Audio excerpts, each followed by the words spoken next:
Hey, little girl, is your daddy? Minuta, svi su na startnim pozicijama.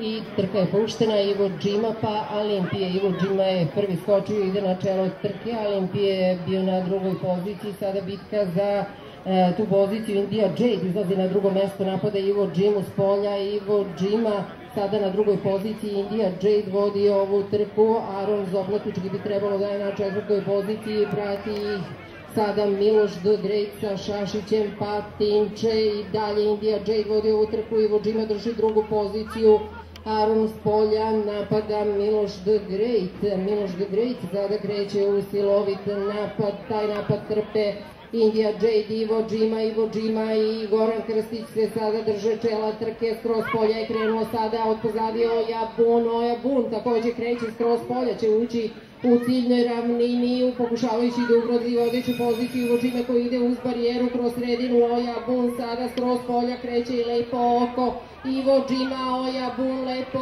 oko, kreće i Patricija Gold, Ivo Džima, Oja Bun, Patricija Gold, Oja Bun i Ivo Džima, ko ima više snage u završnici, Oja Bun i Ivo Džima, Oja Bun pa Ivo Džima, Patricija Gold je po oko telo za Olimpije.